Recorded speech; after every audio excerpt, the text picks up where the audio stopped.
Valyrian corps neared Aldersburg, and it could not have been on a more idyllic day.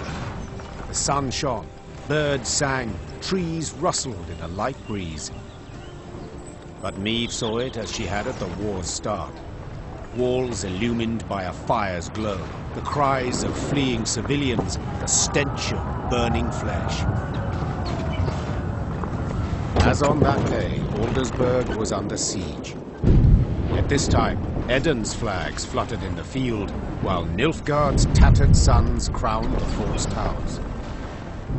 The Queen found Demavend's tent without difficulty. Made of sheets of silk edged with silver thread, it positively shone. Seems the realm's restored to a virtuous path, muttered Meave. Aha! There she is! Queen Meave, savior of the North, the Sun Slayer. Mockery I don't appreciate. I wouldn't dare. Not my words, those. You've been painted thus in song. Master Dandelion himself wrote a ballad, The Battle for the Bridge. If you take the bard at his word, you're as fierce with a blade as any witcher. Is that jealousy I hear? To be perfectly honest, Meave, it is. For I hadn't the pluck nor resolve, and when all the North tucked tail, went to shite, you alone stepped up and bared your fangs. Let it be a lesson for the future to us all. You called out the future. Tell me, how's your son? Baldwin.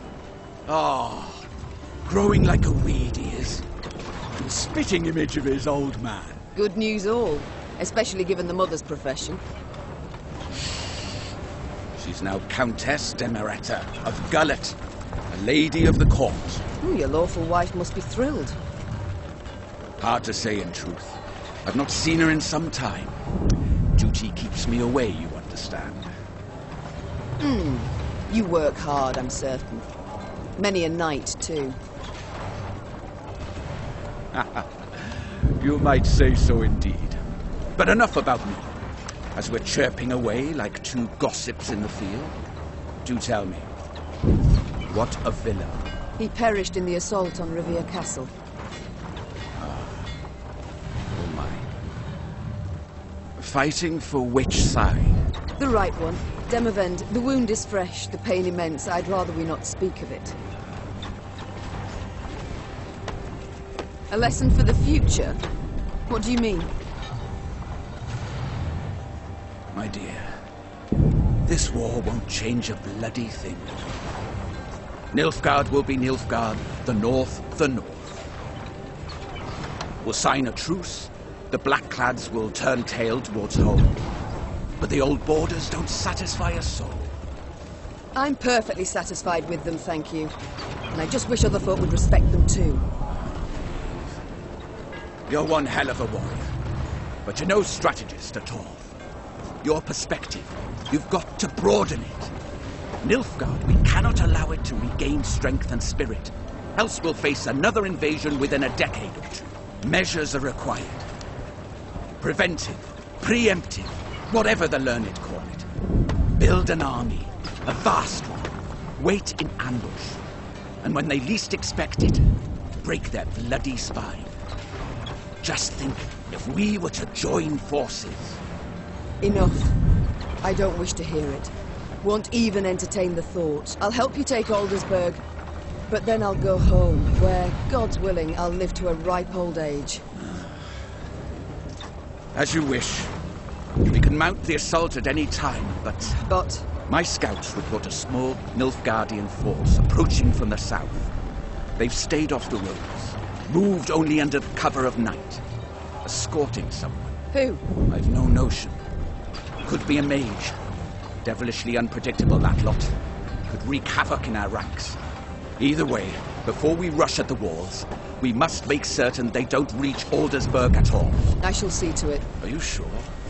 You've just arrived. Must be weary after the long journey. An understatement if I ever heard one. But I wish all this to be over, quickly.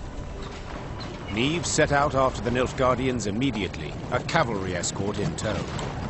Her unmatched scouts, who had led the army through the mountains of Mahakam and Angren swamps, quickly found the enemy's trail. This way, Your Grace. It's not far now. That very same day, Niamh's force caught up to the mysterious black-clad unit. Lyrian riders surrounded the foe, forcing the Nilfgaardians to halt. All felt so quiet, the creaking of taut Lyrian bowstrings could be discerned. The common tongue. Which of you knows it? I do, Your Majesty. You also know who you deal with, I see. What is your name? Kaldvin, Your Majesty. At last. A Nilfgaardian name I can pronounce. So, Kaldwin, it seems this war will reach its end in 2 days' time at the most. It would be silly to die today, wouldn't you agree? It would, milady. Precisely. I've spilled enough blood. I've lost the appetite for more. So, provided you don't give me a good reason to kill you, you'll walk away with your lives. Now tell me. You carry something for General Ebdahi. What is it? A letter. Urgent to the point of insanity, it must be. Who wrote it? The dear Madam Ebdahi? No, Your Majesty. The Emperor. My. A letter from Emir himself. You must be an important person. A noble, or... Yet your uniform is simple, with no discernible distinctions. Who are you truly, Kaldwin? A spy? A simple messenger, Your Majesty. Don't lie. I know messengers, how they travel. Alone, armorless, atop a swift steed. You're escorted by cavalry of the heavy sort.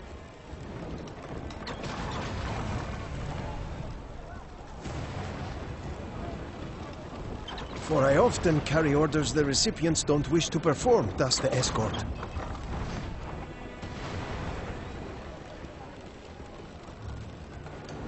Give me the letter.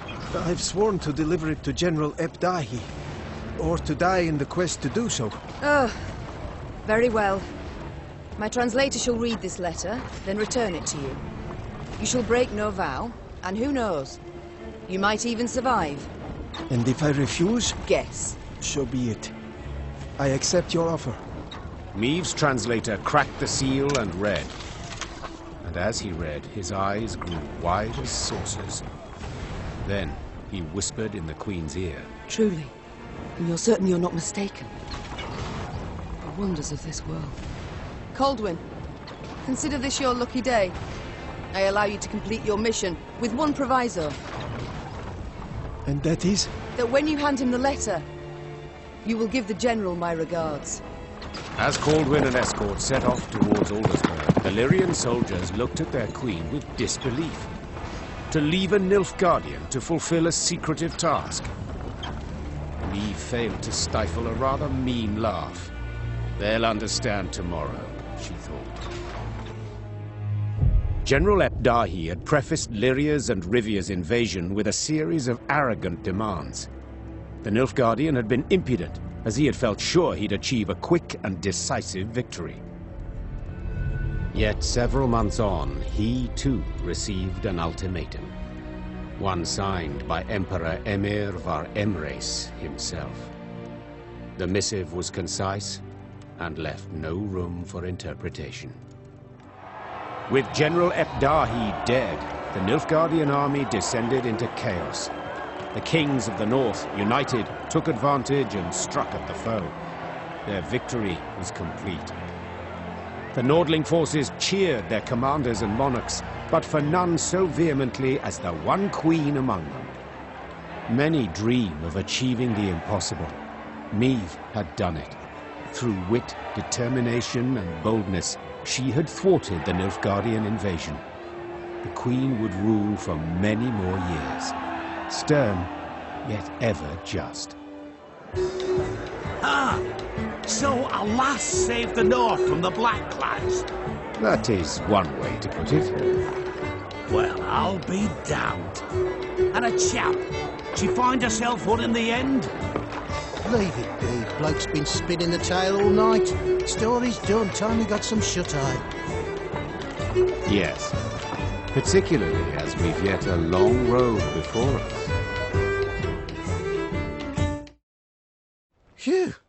throat must be parched as old leather after all that. Except, I'm itching to know what happened to the lot of them. Reynard, Gascon. Very well. Whom shall we start with? Willem, a pawn, a tool in others' hands. Most, if not all, had seen him thus. Yet in the end, he proved his worth soundly. Though he'd started the war a traitor, he perished in the fray a hero, and would be remembered as such. Having settled in Riviere, Gascon embarked on a life worthy of his new title. In doublet and ruff, he looked to his ample fields and livestock in daytime, attended banquets and feasts come the eve. And then one night, he grabbed his bow and quiver, saddled his favorite mount, and disappeared without a trace. As news of the Nordling victory filtered south, Nilfgaard's inhabitants greeted it with disbelief. Returning imperial soldiers told stories of Lyria's cruel queen, who murdered prisoners and sullied sacred laws. They referred to her as Gvaeldet, the bloodthirsty one. With the advent of peace, tensions waned. Lyria's and Riviere's disparate races seemed to live harmoniously, side by side. The Queen pressed for new laws aimed at curbing oppression. They were a step towards more enlightened rule, yet sadly were habitually broken. And Meve? As I said, she ruled with an iron hand, not fist. Reynard ever at her side, tempering, supportive. No longer a general and trusted advisor, he had to the Queen become something more. Much, much more. And now, if you'd allow me... Course. Leave him be, lads. Let him get some rest. Till the time comes for the next